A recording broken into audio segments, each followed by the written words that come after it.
ध्यान अभ्यास। वंदना भक्ति हमारे अंदर निरंतर प्रवाहित होती रहे, इसके लिए कुछ नियम एवं अभ्यास को जीवन में आजमा कर देखें। इसका फल तत्काल मिलना शुरू हो जाता है। पहले अपने हृदय की भावना करें एवं उसे एक मानस केंद्र बनाएं। भावना करें कि हमारे हृदय में एक सुंदर फुलवारी है। सैकड़ों तरह के फूल खिले हैं। खुशबुओं से सारी फुलवारी महक रही है।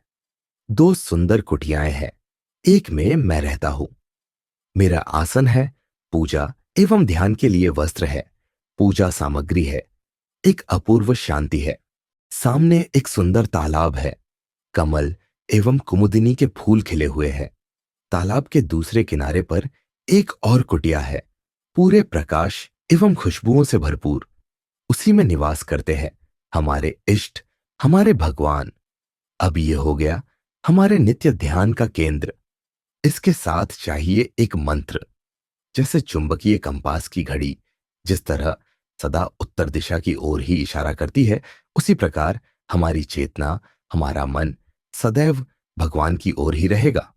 मंत्र की एक ऐसी माला बनाएं जो हमारे शरीर को तथा भगवान को अपने घेरे में लेकर लगातार मंत्र के साथ घूम रही है।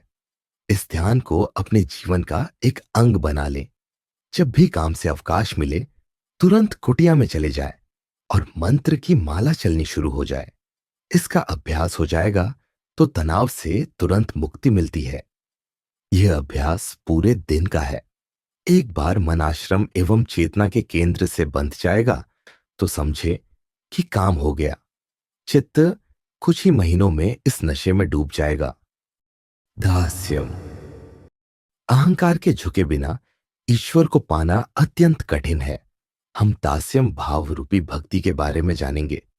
दास कहते हैं उस सेवक को जो अपने स्वामी की सेवा करे।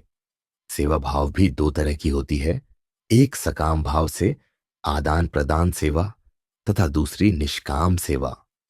अगर कोई व्यक्ति किसी पारिश्रमिक के बदले किसी की सेवा करता है, वो सकाम सेवा कहलाती है।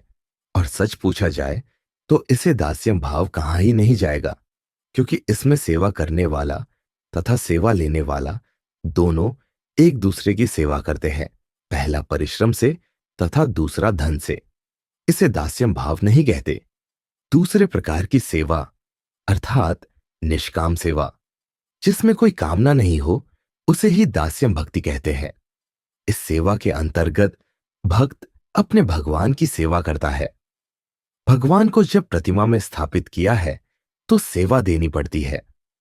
निर्गुण निराकार भगवान जब अप्रकट रहते हैं तब पूजा की आवश्यकता नहीं होती है। पंचविधि सेवा सबसे उत्तम सेवा है। अगर बत्ती की गंध पृथ्वी तत्व का वाचक है, नैवेद्य दूध जल आदि रस जल तत्व का वाचक है, दीपक अग्नि तत्व का वाचक है, धूप वायु तत्व का वाचक है तथा फूल आकाश तत्व का वाचक है। इन्हीं पांच तत्वों से मनुष्य का शरीर बना है और शरीर होने से ही मैं और मेरा नामक अहंकार का जन्म होता है। सेवा भाव में इन्हीं पांचों तत्वों को ईश्वर को अर्पण करके जीव अहंकार से मुक्त हो ईश्वर को प्राप्त हो जाता है। वर्ण व्यवस्था।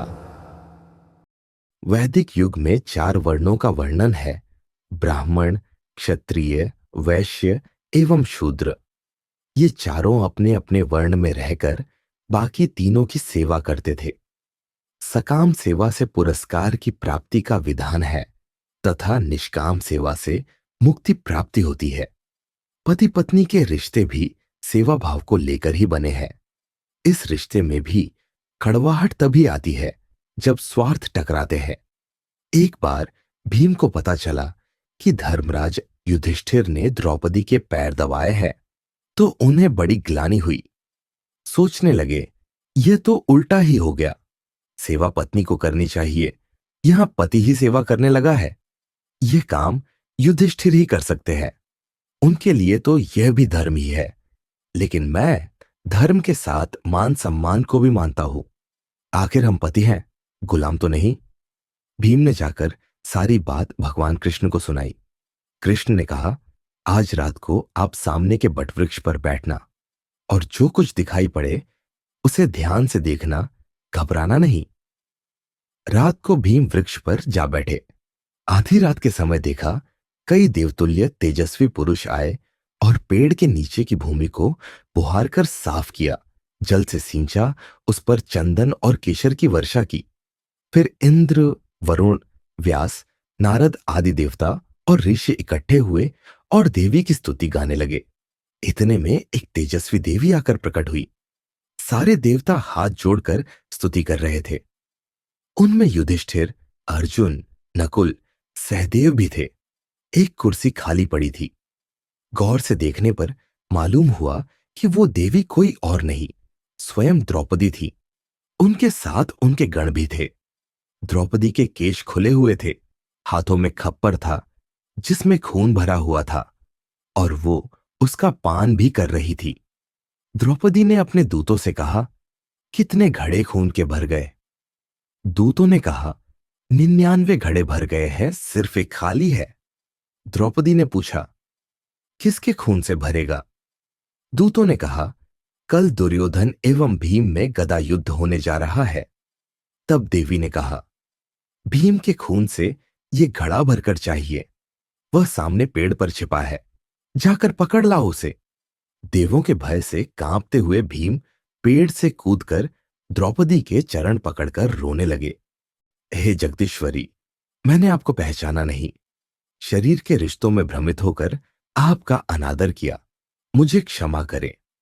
भगवान कृष्ण ने समझाया, सेवा का संबंध शरीर से नहीं, आत्मा से होता है। अहंकार का यश। सेवा अगर निष्काम भाव से की जा रही है तो उसका प्रत्यक्ष भोक्ता ईश्वर होता है, जो हृदय में बैठा उस सेवा को स्वीकार करता है। भगवान कृष्ण भी राधिका जी के चरण दबाते थे जब वे रात में थककर बैठ जाती थीं। सेवा भाव जब जागृत होता है तब व्यक्ति भाव समाप्त हो जाता है। गरीब सुदामा मन में अपने सखा कृष्ण की सेवा करने को ठानकर द्वारका पहुंचे, लेकिन भगवान ने अपने हाथों से उनकी सेवा की, अपने पलंग पर सुलाया और दोनों रुक्मिणी एवं कृष्ण ने उनके पैर दबाए। सेवा का फल तत्काल मिलता है। एक कथा और सुनाता हूं। दास्य भाव की जीती जागती प्रतिमूर्ति थे पंढरपुर के श्री परमानंद जी।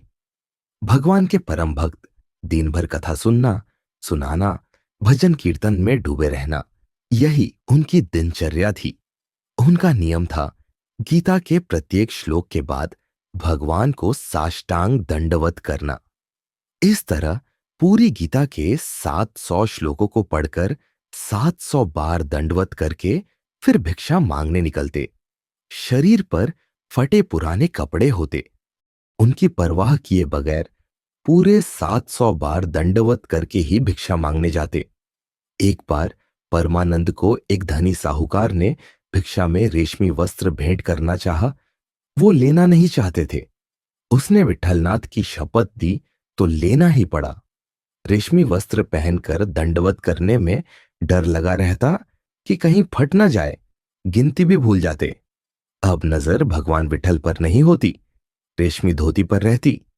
भक्त जब भगवान की सेवा से भटक जाता है तो भगवान उसे सुधारते हैं। अचानक उन्हें सुनाई पड़ा, अब तू मुझे नहीं देख, अपने वस्त्रों को देखने लगा है। परमानंद, एक बार तो मुझे देख। परमानंद ने नजर उठाई तो ऐसा लगा कि भगवान उलाहना दे रहे हैं कि तुम्हारी भक्ति में कमी आ गई है। परमानंद फूट फूट कर रोने लगे, रेशमी वस्त्र को चीर फाड़ कर फेंक दिया और अपने आप को बैलगाड़ी के पीछे रस्सी से बांधा और बैलों को जोर से मारा। गाड़ी तेजी से भागने लगी। परमानंद का शरीर पूरी तरह कीचड़ मिट्टी में घिसकर छिल गया, खून निकलने लगा। भगवान का चमत्कार हुआ। भगवान ने गाड़ी को रोका, परमानंद के करीब आकर बोले, परमानंद, तुम्हारा शरीर तो मेरा हो चुका है, देखो तुमने मुझे छलनी कर दिया। भगवान ने गले लगा लिया। अब हम अपने आप को उस दास्ता से मुक्त करने की क्रिया करेंगे जिसमें हमारे अंदर का परमानंद भी मुक्त होकर ईश्वर भक्ति में लग सके। इस क्रिया में जीव शरीर भाव से अलग होकर ईश्वर भाव को प्राप्त होता है। इसके लिए भावना ही नदी के दो किनारे तथा बीच में बहने वाला जीव भाव जो परमात्मा के दूसरे किनारे पर जाना चाहता है। पहला किनारा जहां हम हैं वो है शरीर, जिसके हम दास बने हुए हैं। जब शरीर को छोड़ेंगे तो भीतर जाएंगे और शरीर को पकड़ेंगे तो बाहर आएंगे। बीच में परमात्मा की चेतना की धारा बह रही है। उसमें बहने के लिए शरीर को दासता से बाहर आना पड़ेगा। जब तक शरीर रूपी किनारे को छोड़ेंगे नहीं, तब तक आनंद के प्रकाश में डूबेंगे नहीं। शरीर को छोड़े, विचार को छोड़े, धारा में बहते रहे, बहते बहते सागर रूपी परमात्मा में पहुंच जाएंगे। ध्यान में ही बहना है, बस बहते जाना है। सख्य भाव, दास भाव स्वामी एवं सेवक भाव को लेकर होता है। इसमें बराबरी का भाव नहीं होता, लेकिन आज की भक्ति का संबंध सखा भाव से है। इसमें भक्त एवं भगवान दोनों बराबरी के सखा भाव में रहकर एक दूसरे के प्रति मित्रता का भाव रखते हैं। अर्जुन, उद्धव, सुदामा एवं गोपियां इसी सखा भाव के पात्र थे। भाव की परिपक्व अवस्था का ही नाम प्रेम है और चित्त के संपूर्ण रूप से निर्मल होकर भगवान में जुट जाने का ही नाम प्रेम का उदय होना है। चाहे कितनी भी बड़ी विपदा क्यों ना आ जाए, लेकिन अपने मित्र का साथ नहीं छोड़े, वही सच्चा सखा है। सखा भाव भी ऐसा ही प्रेम भाव है। इसके दो रूप हैं, ज्ञान युक्त एवं माधुर्य युक्त। सिर्फ औपचारिक मैत्री भाव को लेकर चलने वाला ज्ञान युक्त सखा होता है। उसे हमेशा डर बना रहता है कि सखा नाराज ना हो जाए, हमसे कोई भूल ना हो जाए, उसका अपमान ना हो जाए आदि। लेकिन माधुर्य भाव इन औपचारिकताओं की परवाह किए बगैर आगे बढ़ता जाता है। भगवान कृष्ण के प्रति अर्जुन, सुदामा और उद्धव का भाव ज्ञान युक्त था। जहां ज्ञान है वहां औपचारिकता का होना स्वाभाविक है। लेकिन धन्य है गोपियां, जिनमें औपचारिकता नहीं थी, माधुर्य भाव था। ग्वाल बालों में सिर्फ माधुर्य भाव था। भगवान के कंधों पर चढ़कर खेल खेला करते थे। गोपियां अपने मुंह का पान भगवान को खिलाती थी। ग्वालबाल भी एक ही मटके का माखन साथ साथ खाते थे। जूठन का भाव बिल्कुल नहीं था। माधुर्य भाव चाहे ईश्वर के साथ हो, मित्र के साथ हो या प्रेमी प्रेमिका या पति पत्नी के साथ, सब सखा भाव है। और यह भाव प्रेम के किसी बंधन को या सीमा को नहीं मानता। उपनिषदों में भी जीव और ब्रह्म की सखा भाव की संज्ञा दी गई है। धुओ सुपर्णा सयुजा सखायाम, दोनों ही मित्र है, एक ही वृक्ष की शाखा पर बैठे हैं। जीव रूपी तोता अपने सखा से विमुख हो जाता है क्योंकि संसार रूपी वृक्ष के फलों में आसक्ति हो जाती है। जब विषम प्रेम होता है तब सखा प्रेम टूट जाता है। सखा प्रेम अपने सखा से मिलन के अलावा दूसरी कोई इच्छा नहीं करता है। संदीपनी ऋषि ने कृष्ण एवं बलराम को गृहस्थ आश्रम के लिए उपयोगी आदेश के अंतर्गत कृष्ण से प्रश्न पूछने को कहा। भगवान ने पूछा, गुरुदेव, अगर ईश्वर मुझे वरदान मांगने को कहे तो मैं पहला वरदान क्या मांगू? गुरुदेव ने कहा, हमेशा परमार्थ का धन मांगना। फिर बोले, अगर दूसरा वरदान मांगने को बोले तो? गुरुदेव ने कहा, प्रेम और भक्ति मांगना। फिर कहा, अगर तीसरा वरदान मांगने को कहे तो? गुरुदेव ने कहा, अच्छा मित्र और अच्छा जीवन साथी मांगना। फिर बोले, अब अगर चौथा वरदान मांगने को कहा तो? गुरुदेव ने कहा, जीवन में धर्म की कमाई हो, साथ में ईश्वर के प्रति श्रद्धा एवं भक्ति हो, और उसमें सहयोग देने वाला अच्छा एवं निस्वार्थ मित्र एवं जीवन साथी हो, तो उसके बाद मांगने के लिए बचेगा ही क्या? तुमने तो ईश्वर को ही मांग लिया। इसका निष्कर्ष यही निकला कि जीवन में सखा अगर हर पल साथ देने वाला हो तो जन्म लेना सार्थक हो जाता है। दो विचित्र सखा, दो ही ऐसे सखा है जो कभी साथ नहीं छोड़ते, लेकिन इनमें विचित्रता है कि एक के रहते दूसरा साथ नहीं निभाता। पहला सखा है ईश्वर, दूसरा मृत्यु। दोनों ही अदृश्य है और दोनों ही जीव के साथ अनंत काल से लगे हुए हैं। परमात्मा कभी साथ छोड़ नहीं सकता, क्योंकि वो हमारे अस्तित्व के साथ जुड़ा है, साथ साथ रहने की कस्में खाई है। दोनों में अंतर इतना ही है कि जीव अपने सखा को दूर का मानता है और पहचानने के लिए बड़े कठिन साधना से गुजरता है। ईश्वर अपने को जीव का अभिन्न सखा मानता है और उसका साथ कभी नहीं छोड़ता। जीव का दूसरा मित्र है मृत्यु। जब जीव अपने वास्तविक सखा से दूर हो जाता है, तब मृत्यु का संग करने लगता है।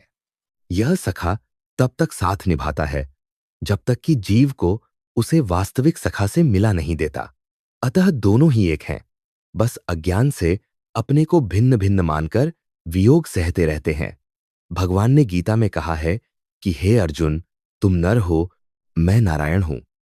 हमारा तुम्हारा वियोग एवं विस्मृति में मूल कारण अज्ञान ही है। अतः मनुष्य का पहला धर्म है अपने अज्ञान को मिटाकर अपने सखा को हमेशा के लिए पा लेना। कहते हैं सखा वही है जो साथ न छोड़े। अब सोचने की बात है कि ध्यान में कौन हमारा साथ देता है और कौन साथ छोड़ता है। हम संसार को अपना सखा मानकर ध्यान में जब बैठते हैं, तब अशांति ही मिलती है। यही प्रमाण है कि संसार हमारा सखा हो ही नहीं सकता। अपने और पराये की पहचान ध्यान में होती है। संसार हमारा कभी नहीं था, फिर भी ध्यान में आसन जमा कर बैठ जाता है। ईश्वर हमारा अपना है, लेकिन ध्यान में जब तक संसार है, वह अपना आसन नहीं जमाता। अपने वास्तविक स्वरूप में जब हम लौटते हैं, तब लगता है कि हमारा परमप्रिय सखा ईश्वर ही है, जो हृदय आकाश में बैठा है। मेरुदंड एवं सिर सीधा हो, हथेलियां घुटनों पर रखकर आंख बंद कर लें। अपने पूरे शरीर का अवलोकन करना है। पैर, सिर, बाजू तथा संपूर्ण शरीर को आंख बंद करके देखना है। मन में शांति बनाकर मन ही मन कहना है, मैं अपने सखा का दर्शन करना चाहता हूं। आसपास की चीजों को भूलकर ऐसी भावना करें कि सिर्फ मैं हूं तथा मेरा ईश्वर है। हृदय में अकेलेपन का अनुभव करना है। हृदय एवं मेरुदंड के बीच को आकाश की भावना करनी है। उसी में सखा का दर्शन होगा। श्वास लेते समय भावना करना है कि हृदय आकाश का स्वरूप विराट हो गया। फिर श्वास छोड़ते समय वही आकाश सिकुड़कर छोटा हो गया। एक स्वर्णिम प्रकाश को अंदर बैठे हुए देखना है। श्वास के साथ प्रकाश भी बढ़ रहा है। श्वास बाहर निकलते ही वह भी छोटा हो रहा है। प्रकाश का तेज छोटे में वही है जो बड़े में है। अनाहत चक्र पर ध्यान को केंद्रित करना है। अब शरीर पर ध्यान दें। बचपन में यह शरीर छोटा था, तब भी यह प्रकाश वैसा ही था। युवावस्था में तेज बढ़ा, शरीर बढ़ा, पर प्रकाश वही था, आज भी वही है। अब डूबें गहराई में, पूर्व शरीर तो ऐसे ही आएंगे। सब में प्रकाश रहेगा। यह प्रकाश ही सखा है। इसी की तलाश थी। अब पूर्ण प्रेम से भर जाना है। सखा मिल गया। आत्मनिवेदनम। यह नवधा भक्ति की आखिरी भक्ति है और इसे सबका निचोड़ माना गया है। आत्मनिवेदन का अर्थ है अपना सर्वस्व ईश्वर को अर्पण कर देना। समर्पण में कुछ भी अपने पास रखे नहीं, कुछ भी पास रखते ही वह ईश्वर से दूर कर देता है। दुर्योधन को गांधारी ने पूर्णतः निर्वस्त्र होकर आने को कहा। अगर यह मां के प्रति पूर्ण समर्पण होता तो दुर्योधन को कोई नहीं हरा सकता था, लेकिन उसने कुछ अंगों को छुपा लिया और वही उसकी मृत्यु का कारण बना। समर्पण पूरा होना चाहिए, अधूरा नहीं। इसी को आत्मनिवेदन कहते हैं। संसार के प्रति आत्मनिवेदन का अर्थ है पूर्ण बंधन। गुरुजनों के प्रति आत्मनिवेदन का अर्थ है पूर्ण ज्ञान की प्राप्ति एवं ईश्वर के प्रति आत्मनिवेदन का अर्थ है मुक्ति एवं आनंद लाभ। ईश्वर को आत्मनिवेदन करने वाले भक्त के लिए ब्रह्मपद, इंद्रपद, राज्य सुख तथा योग की सिद्धियों का भी कोई मूल्य नहीं होता। ये सब तुच्छ हैं उसके लिए। भगवान ने अर्जुन को सब तरह की शिक्षा दी। कर्मयोग, ज्ञान योग एवं उपासना योग की पूरी शिक्षा के बाद अर्जुन धन्य हो गए और हाथ जोड़कर भगवान से पूछा, प्रभु, मेरे लिए अब क्या आदेश है? मैं आत्मकाम हो चुका हूं। अब मैं आपकी हर आज्ञा का पालन करूंगा। भगवान ने कहा, सर्वधर्मान् परित्यज्य मामेकम शरणम व्रज, अहं त्वा सर्व पापेभ्यो मोक्षयिष्यामि माम शुचः। अर्थात, हे अर्जुन, मेरी शरण में आ जाओ, यही आत्मनिवेदन है। और इसके बिना जीव को शांति नहीं मिलती। कुछ पाना हो तो आत्मनिवेदन करना सीखना चाहिए। अहंकार का विलय। निवेदन का अर्थ है पूर्ण समर्पण और आत्म का अर्थ है स्वयं का, अपने आप का पूर्ण समर्पण। संसार में हमारा अपना क्या है? धन, दौलत, मान, सम्मान आदि सब कोई भी हमारे अपने नहीं। यहां तक कि शरीर भी हमारा अपना नहीं। हमारा अपना वही है जो कभी साथ न छोड़े, और वह है परमात्मा। हमारा मैंपन अर्थात अहंकार को अगर ईश्वर को अर्पण नहीं किया तो हर निवेदन अधूरा है। शंकराचार्य ने कहा कि जीव कर्म करने में स्वतंत्र तो है, पर मर्यादा के अधीन ही है। करने वाला जीव है, पर करवाने वाला ईश्वर है। ईश्वर ने अपने हाथों में कर्म की बागडोर रखी है, लेकिन पूरी तरह नहीं रखी है, क्योंकि जीव पूर्ण समर्पण नहीं कर पाता। हम बीज बोते हैं, यह हमारे अधीन है, पर उसमें से अंकुर का निकलना, वृक्ष का बड़ा होना, फल फूल निकलना, ये सब ईश्वर के अधीन है। जिस दिन हम पूर्ण रूप में आत्मनिवेदन कर देंगे, उस दिन चाहे हम करें या परमात्मा करें, बात एक ही हो जाती है। धनवान घर का एक लड़का जब गुरु आश्रम में जाने लगा तो उसकी मां ने उसे चुपके से एक सोने की अंगूठी उसकी झोली में डाल दी और कहा, यह तुम्हारे बुरे वक्त में काम आएगी, लेकिन गुरुदेव को बताना मत। शिष्य गुरुदेव के साथ जहां भी जाता, उसे सोने की अंगूठी के चोरी होने का डर सताता रहता। बार बार गुरुदेव से पूछता, इधर चोर तो नहीं है ना? मुझे डर लग रहा है। गुरुदेव सोचने लगे, ऐसा क्या है जिससे इसे डर सता रहा है। उन्होंने सोते समय शिष्य की झोली में से अंगूठी निकाली और उसे तालाब के बीच फेंक दिया। प्रातःकाल शिष्य ने फिर कहा, गुरुदेव, फिर मुझे रात को डरावने सपने आए थे, जैसे चोर आए हों। गुरुदेव ने उत्तर दिया, आडंबर लौटकर नहीं आएगा, क्योंकि मैंने पानी में फेंक दिया है। कहने का तात्पर्य है कि समर्पण पूरा होना चाहिए। मार्ग चाहे भक्ति का हो, ज्ञान का हो या कर्म का हो, आत्मनिवेदन के बिना कभी पूरा नहीं हो सकता। आध्यात्मिक उन्नति इसलिए पूरी नहीं हो पाती क्योंकि चाहे गुरु के बताए मार्ग हो या ईश्वर के, हम व्यक्तिगत लाभ की बात पहले सोचते हैं। जब तक हम अपनी इच्छा को ईश्वर की इच्छा के साथ मिलाकर एक नहीं कर लेते, तब तक आध्यात्मिक विकास संभव नहीं। मोक्ष या ईश्वर दर्शन का अर्थ है मैं और मेरापन की शून्यता। मैं में बहुत रस भरा है। कोई भी अच्छा काम किया तो कहते हैं हमने किया, ऐसा नहीं कहते कि ईश्वर ने किया। जितना आनंद हम मैं की उछल कूद में लेते हैं, उतना अगर ईश्वर की लीलाओं में लेने लगे तो जल्द ही अहम की सत्ता हमेशा के लिए मिट जाएगी। अब जरा विश्लेषण करें कि ईश्वर भक्ति एवं समर्पण में किन किन बातों का होना आवश्यक है। एक स्वच्छ एवं सरल हृदय का होना पहली आवश्यकता है, और इसमें दो ही व्यक्ति ऐसे हैं जिनका हृदय स्वच्छ एवं सरल है, बालक का हृदय एवं नारी का हृदय। ये दो ही समर्पण के प्रमुख पात माने गए हैं। बालक अपने माता पिता एवं परिवार पर पूर्ण समर्पित होता है। अगर बड़ा होने पर वो अपने इस हृदय को बनाकर रख सके तो निश्चय ही वो एक ईश्वर समर्पित भक्त होगा। दूसरी है नारी, जो समर्पण की प्रतिमूर्ति मानी गई है।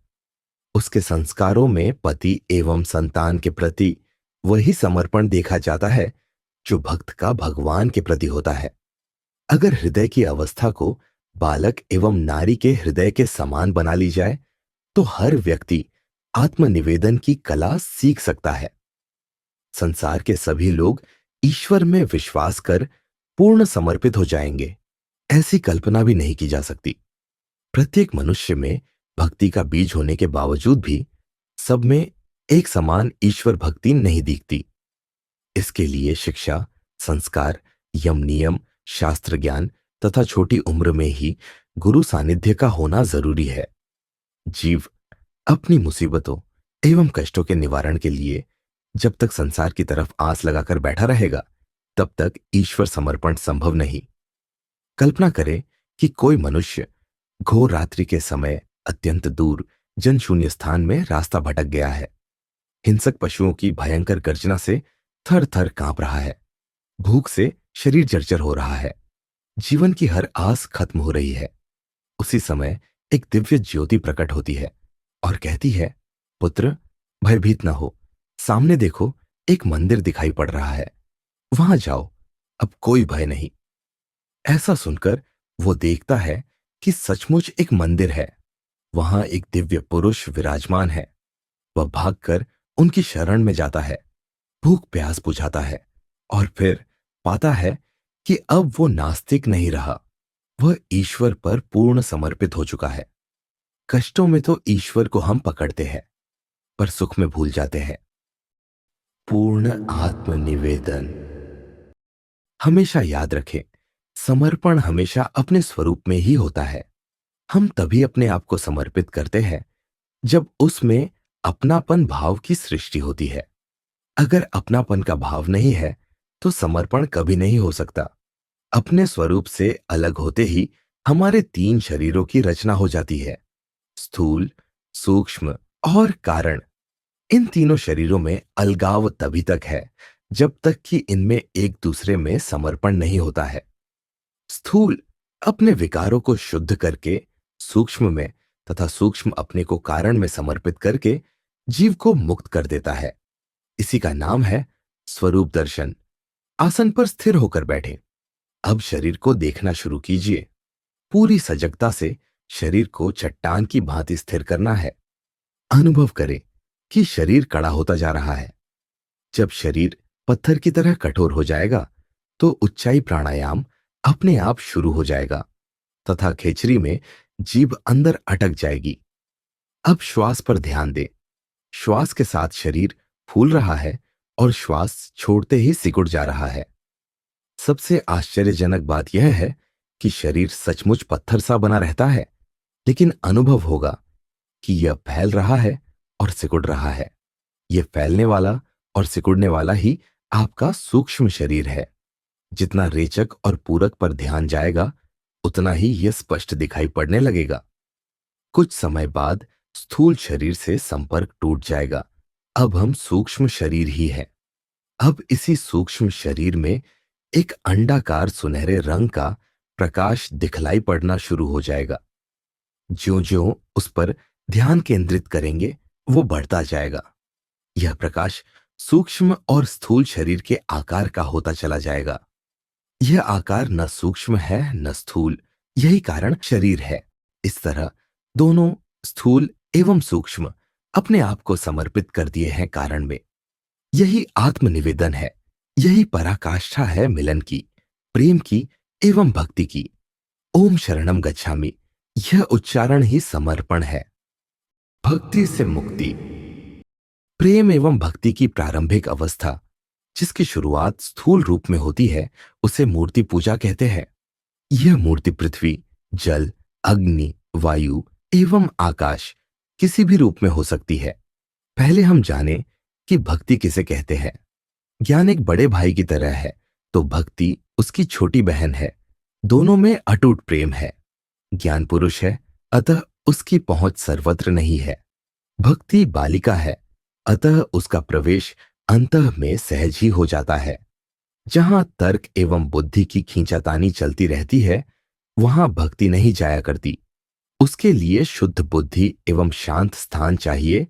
वह तर्क वितर्क से दूर रहती है। सगुण साकार उपासना में भक्ति की आवश्यकता है। निर्गुण निराकार में भक्ति के साथ ज्ञान की भी आवश्यकता है। भक्ति में दोनों ही स्थानों की आवश्यकता है। भक्ति की पराकाष्ठा ही प्रेम है तथा प्रेम की पराकाष्ठा ही ईश्वर है। प्रेम जब संसार या परिवार में होता है तो उसे ममता या राग कहते हैं। ये बांधता है। यही जब ईश्वर के साथ होता है तब इसे भक्ति कहते हैं। योग साधना में जीव माया के बंधन से छूटकर ज्ञाता, ज्ञान एवं ज्ञेय की त्रिपुटी को पार कर परमात्मा में विलय कर जाता है तथा भक्ति साधना में भक्त भगवान के लीला राज्य में प्रवेश करता है। चार प्रकार की भक्ति। भक्ति एवं आंसू का गहरा रिश्ता है। भक्ति को चार भागों में विभक्त किया गया है। एक सामान्य भक्ति, दो साधन भक्ति, तीन भाव भक्ति एवं चार प्रेम भक्ति। साधारण मनुष्यों में जो ईश्वर के प्रति भक्ति देखी जाती है वह किसी के देखा देखी या सुनकर या किसी इच्छा को लेकर निश्चित कार्य सिद्धि के लिए होती है। ऐसी भक्ति को सामान्य भक्ति कहते हैं। सामान्य भक्ति के साथ गुरु प्रदत्त साधना का नियम जब छूट जाता है तब यही साधना भक्ति के नाम से जानी जाती है। इसमें मंत्र के साथ रूप भी जुट जाता है। इसी साधन भक्ति से जन्म लेता है भाव भक्ति। मंत्र के साथ रूप कर जाता है, हृदय प्रेम की तरंगों में डूबने लगता है, ईश्वर के प्रति एक अद्भुत संबंध जुट जाता है। यही है प्रेम भक्ति। किसी किसी साधक में भक्ति अधिक रूप में दिखाई पड़ती है, वह उसके पूर्व संस्कारों के कारण होती है। उनको विकसित करना आसान होता है। ये तो हुआ भक्ति के बारे में। अब जरा प्रेम के बारे में भी जानें कि इसका वास्तविक स्वरूप क्या है। वर्तमान समय में प्रेम को लेकर काफी शोरगुल है। ये शब्द गली कूचों में बहुचर्चित है। हर प्रकार के रिश्तों के साथ प्रेम की दुहाई दी जाती है। मनोवैज्ञानिकों ने प्रमाणित कर दिया है कि प्रेम के अभाव में आज के युग में अनेक प्रकार की मानसिक एवं शारीरिक बीमारियां पैदा हो जाती हैं। बड़ी अपूर्व स्थिति है। प्रेम की बाढ़ एवं प्रेम का अभाव। 2.5 अक्षर प्रेम के बारे में बहुत कुछ कहा एवं लिखा गया। प्रेम वास्तव में अत्यंत रहस्यपूर्ण वस्तु है। बार बार उच्चारण करने के बावजूद भी लोग आज तक इसे नहीं जानते। प्रेम को हम 4 स्तरों पर अनुभव करते हैं: शारीरिक, प्राणिक, मानसिक एवं आंतरिक। सभी स्तरों पर प्रेम अनुभव किया जा सकता है। जब हम किसी के शारीरिक रूप सौंदर्य के प्रति आकर्षित होते हैं तब अपने अंदर एक आकर्षण का अनुभव करते हैं। वह रूप हमारे अंदर बसने लगता है और हम शारीरिक प्रेम के लिए व्याकुल हो उठते हैं। वर्तमान समय में इसी प्रकार का प्रेम ज्यादातर देखने को मिलता है। दूसरा प्रेम है प्राणिक प्रेम। यह तब शुरू होता है जब स्थूल शरीर की प्राप्ति नहीं हुई। तब उससे वास्तविक रूप में नहीं, केवल कल्पना में ही मिलन होता है। इसमें रूठना, मनाना, मिलना, बिछुड़ना आदि व्यवहार काल्पनिक होते हैं। उस प्रेम का अनुभव शरीर ही करता है। यह प्राणिक प्रेम है। तीसरा प्रेम है मानसिक प्रेम। इसमें शारीरिक मिलन कम होता है, तड़प विरह ज्यादा होती है। इसमें विरह आंसुओं के रूप में बहता है। यह मानसिक प्रेम है। भक्ति प्रेम सर्वोत्तम प्रेम माना गया है। इसमें मिलन से प्रेमी के प्रति उदारता, मंगल कामना एवं सेवा भाव प्रमुख होता है। इसमें आत्मा से आत्मा का प्रेम स्थापित हो जाता है। गोपियों का, मीरा का प्रेम भक्ति प्रेम था जो सबसे ऊंचा है। दाम्पत्य प्रेम। प्रेम का स्वरूप सबसे ज्यादा जटिल स्त्री पुरुष के संबंधों में देखा गया है। पति पत्नी के संबंधों का एक निश्चित आयु के बाद भी मधुर एवं प्रेमपूर्ण रहना भी आध्यात्मिक उन्नति में अवरोध पैदा करता है। विशेषकर उस अवस्था में जब दोनों स्थूल शरीर प्रेम के भूखे हो। उस अवस्था में ईश्वर प्रकृति को माध्यम बनाकर या स्वयं पत्नी को माध्यम बनाकर जीव को सच्चे प्रेम की पहचान के लिए प्रेरित करते हैं। पत्नी की फटकार से प्रेरित होकर ही तुलसीदास, वाल्मीकि आदि अनेक भक्त अपने वास्तविक प्रेम को प्रकट कर सके। प्रेम का आविर्भाव स्वाभाविक है। उसके स्रोत को मोड़कर ईश्वरीय प्रेम की मुख्य धारा में जोड़ देना, यही ईश्वर का विधान है। प्रकृति आयु के साथ इंद्रियों के व्यवहार को ईश्वर की तरफ मोड़ने में साधक का साथ देती है। शरीर तो बहुमूल्य साधन है तथा अनिवार्य है। स्त्री जीवन संगिनी है। प्रेम के अनुभव में दोनों सहयोगी है। दोष हमारे काम प्रधान प्रेम का है, जो स्थूल भाव के कारण अंतर प्रेम को जागृत नहीं होने देता। प्रेम से ही जीव उत्पन्न होते हैं, प्रेम में ही पलते हैं और अंत में उस परम प्रेम स्वरूप परमात्मा में ही विलय करते हैं। प्रेम एवं भक्ति चाहे जिस क्षेत्र में भी हो, पूरी की पूरी होनी चाहिए। अधूरी श्रद्धा और प्रेम ईश्वर स्वीकार नहीं करते। पूजा में चावल भी अगर टूटा हुआ हो तो वह पूजा के काम नहीं आता। इसीलिए चावल को अक्षत कहा जाता है, वही भगवान को स्वीकार है। सिर्फ चावल ही नहीं, खंडित फल भी भगवान पर नहीं चढ़ता। खंडित मूर्ति में भगवान नहीं रहते। इन सबको अक्षत होना चाहिए। वैसे ही भक्ति एवं प्रेम भी तभी स्वीकार होती है जब वह खंडित नहीं हो। ध्यान ही वह अक्षत है जिसे भगवान को चढ़ाना है। वह या तो संसार को दे दे और सुख दुख का भोग करे, या फिर पूरा का पूरा ईश्वर को अर्पण करे।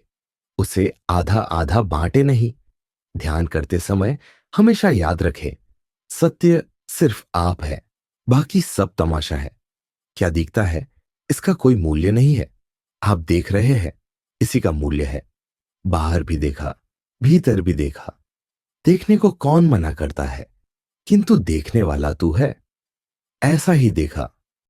हम मनुष्य है, स्त्री है, पुरुष है, इसलिए कि हम पिछले शरीर में इसकी कल्पना करते करते तदाकार हो गए, फिर हम साक्षी ब्रह्म नहीं होकर जीव बन गए हैं। भक्ति एवं मूर्ति। भक्ति की पराकाष्ठा प्रेम है और प्रेम की पराकाष्ठा ईश्वर है। अब हम चार पदार्थों पर चर्चा करेंगे: मूर्ति, भगवान, पूजा एवं भक्ति। हिंदू धर्म में मूर्ति पूजा की शुरुआत पौराणिक युग से ही मानी जाती है। मूर्तियों की पूजा को अर्चावतार पूजा कहते हैं। मूर्ति में भगवान अर्चना के लिए पधारते हैं, क्योंकि भक्त अपने भगवान को किसी न किसी रूप में देखना चाहता है। इसे रूप एवं गुण आसक्ति कहते हैं। मूर्ति में जब भगवान का आरोपण हो जाता है, तब वह सिर्फ मूर्ति नहीं रह जाती, वह उपासक के लिए भगवान ही हो जाती है। भक्त उसमें मूर्ति नहीं देखता, बल्कि अपने भगवान को देखता है। उनकी उपासना शीघ्र ही सिद्ध हो जाती है। इसी कारण उस पूजा को प्रथम श्रेणी का अर्चावतार स्वीकार किया गया है। भागवत में वर्णन है कि रुक्मिणी जी भगवान श्री कृष्ण की तस्वीर नित्य प्रति देखती थी तथा लोगों से उनकी लीलाओं को सुनती थी। ऐसा करते करते उनके हृदय में कृष्ण के लिए प्रबल प्रेम उत्पन्न हो गया। उन्होंने कृष्ण को पत्र लिखा: श्रुत्वा गुणान भुवन सुंदर। हे हृदय रूपी भवन में रहने वाले एकमात्र सुंदर पुरुषोत्तम, मैंने आपकी तस्वीर देखी है। आप मेरे हृदय में पूरी तरह बस गए हैं। मैं आपकी जीवन संगिनी बनना चाहती हूं, मुझे स्वीकार करें। मूर्तियों पर इसी तरह ध्यान करने से मूर्ति उपासक की श्रद्धा भक्ति के बल से भगवान बन जाती है। मूर्ति पूजा भी चार तरह की होती है: तामसी, राजसी, सात्विक एवं निर्गुणी। इन चारों में तामसी एवं राजसी भक्त ईश्वर का प्रयोग सिर्फ मांगने के लिए करते हैं, सांसारिक इच्छाओं की पूर्ति के लिए। यही कारण है कि सिर्फ इच्छा को लेकर पूजा करने वाले ईश्वर मार्ग में लंबे समय तक टिक नहीं पाते। सात्विक भक्त ईश्वर के प्रेम के भूखे होते हैं। ईश्वर से एक संबंध जोड़कर अपना सर्वस्व अर्पण कर देते हैं। निर्गुण भक्त सिर्फ ईश्वर के लिए ही जीता है। उदासीन रहकर किसी सांसारिक प्रेम में नहीं बनता, सदा ईश्वर की आराधना में ही संतुष्ट रहता है। मूर्ति पूजा जब सिर्फ नियम एवं औपचारिकता होकर रह जाए तो उसे वैधि भक्ति कहते हैं। उसके लिए भगवान सिर्फ मूर्ति ही है। लोगों की देखा देखी आरती करना, भोग लगाना, दिया बाती करना सिर्फ औपचारिकता होकर रह जाती है। इस मूर्ति पूजा का महत्वपूर्ण विधि सिर्फ नियम की पूर्ति होती है। इसमें प्रेम भक्ति का कोई समावेश नहीं होता। प्रेम और भक्ति किसी नियम के अंतर्गत कभी नहीं आते। यह आंतरिक वस्तु है। इसका उद्गम स्थान हृदय है। सच्चा भक्त बनना कठिन है। भक्त कहलाने में व्यक्ति गौरव का अनुभव करता है। किंतु सच्चा भक्त बनना वास्तव में बहुत ही कठिन है। भक्ति तत्व बड़ा ही कठिन है। उसका ज्ञान वेदों एवं शास्त्रों में नहीं है। ज्ञान सुगम है, किसी को दिया भी जा सकता है, किंतु भक्ति एवं भगवत प्रेम अत्यंत अदृश्य वस्तु है। अगर दूसरे के मन में भक्ति के संस्कार देने का प्रयास भी किया जाएगा तो संभव है ये संस्कार उसकी मनोभूमि में न जमे। भक्ति किसी सांसारिक पुरुषार्थ का फल नहीं है, यह ईश्वर कृपा का फल है जो बड़े भाग्यशाली व्यक्ति को ही मिलता है। इसी का नाम है भगवत कृपा। यह उसी को प्राप्त हो सकता है जो उस विरह एवं तड़प में जलता हो जो प्रियतम के वियोग में ही अनुभव होता है। उस नारी की वेदना का कौन वर्णन कर सकता है जो अपने प्यारे पति के प्रेम की आस में तड़प रही हो, लेकिन दर्शन का सौभाग्य नहीं मिल पा रहा है। प्रियतम प्रभु के दर्शन की ऐसी ही तीव्र लालसा का नाम भक्ति है। यह अत्यंत दुर्लभ है, लेकिन आज के युग में हर व्यक्ति अपने को भक्त कहलाने का दावा करता है।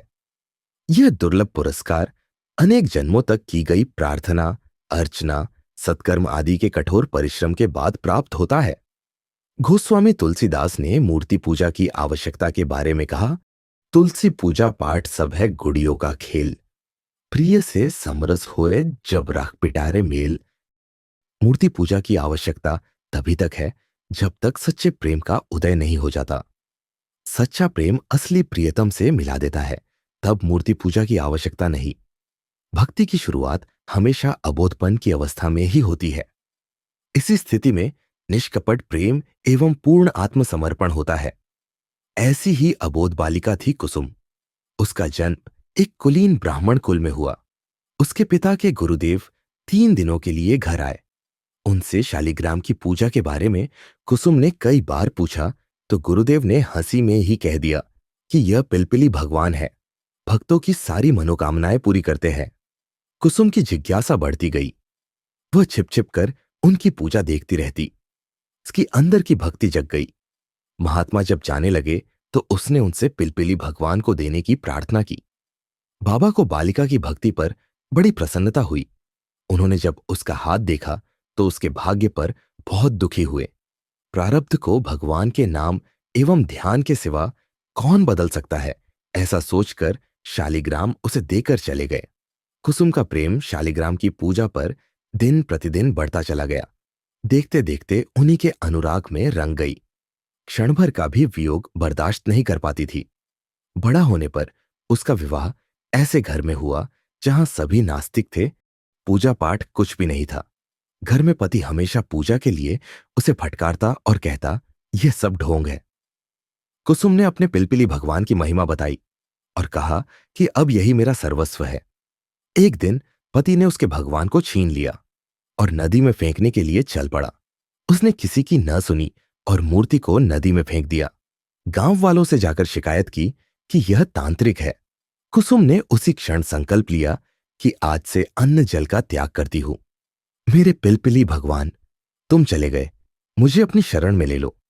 उसने संकल्प लिया कि पिलपिली भगवान खुद उसे आकर अपने साथ ले जाए, नहीं तो वे अन्न जल त्याग कर अपने प्राणों को भी त्याग देगी।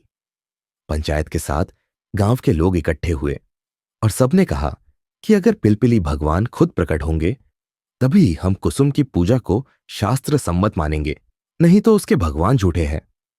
संयोगवश उसके पिता के वही गुरुदेव वहां पधारे। वो भी तमाशा देख रहे थे। सोचा भला शालिग्राम से कहीं भगवान भी आते हैं।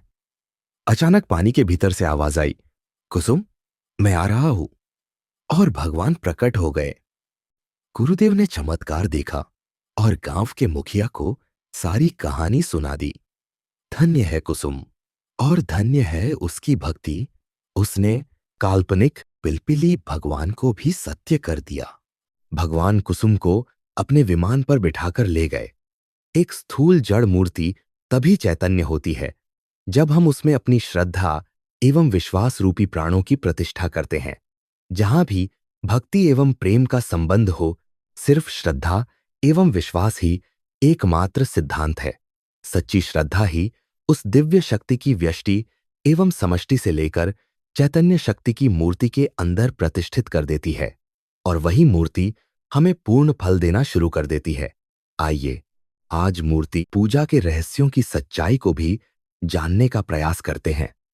इसी एक छोटी क्रिया के माध्यम से मूर्ति में भगवान तभी होते हैं जब आपकी श्रद्धा एवं प्रेम उसमें हो। मूर्ति के प्रति हमारी दृष्टि दो प्रकार की होती है। एक दृष्टि में वह मूर्ति केवल पत्थर एवं मिट्टी है जो कभी फल नहीं दे सकती। दूसरी वही दृष्टि फल देती है जो चैतन्य दृष्टि है, अर्थात यही मेरे भगवान हैं। उपासना एवं कैकर्म भाव। हम तीनों तरंगों से जुड़ी भक्ति के दो स्वरूपों की चर्चा करेंगे। एक, उपासना। दो, कैकर्म।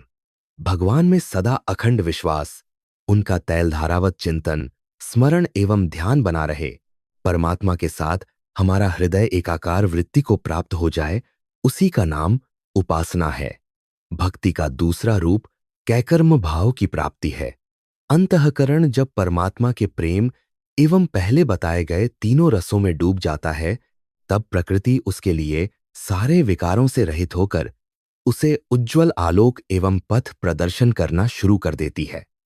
विरह, माधुर्य, दास, वात्सल्य आदि रसों में वह डूबता रहता है। प्रेमानंद की लहरों पर झूमता वह धीरे धीरे अपनी ब्रह्मी अवस्था को प्राप्त हो जाता है। तब भक्ति एवं प्रेम की त्रिपुटी में वही प्रेमी भी है, वही प्रेमिका भी है और वही प्रेम भी है। यही कैकर्म अवस्था है। इसमें भक्त स्वयं को भगवत लीला का एक अंग मानता है। भक्त कर्मकांडी नहीं होता, कर्मयोगी होता है। कर्मकांड सकाम है और कर्मयोग निष्काम। जब तक संसार से भोग की इच्छा बनी रहती है, हर कर्म में कामना, आसक्ति एवं कर्तृत्वाभिमान बना रहता है और यह ईश्वर तक कभी पहुंचने नहीं देता। भक्त अनासक्त एवं निर्लिप्त होकर सारे कर्म केवल परमात्मा का समझकर करता है। स्थूल शरीर के नष्ट हो जाने पर भी कर्मों का नाश नहीं होता। कर्म करने के साथ ही मानसिक जगत में एक हलचल सी मच जाती है। अंतःकरण से सुख एवं दुख की लहरें दौड़ने लगती हैं और उनकी छाप सूक्ष्म शरीर पर पड़ने लगती है। कर्म के इन संस्कारों को लिए हुए यह सूक्ष्म शरीर एक शरीर से दूसरे शरीर में प्रवेश करता रहता है। यही कर्म संस्कार वासना एवं प्रवृत्ति को जन्म देते हैं। सूक्ष्म शरीर अपनी प्रवृत्ति के अनुसार अनेक योनियां चुन लेता है। कीड़े जानवर से लेकर देव योनियों तक की यात्रा करते रहते हैं।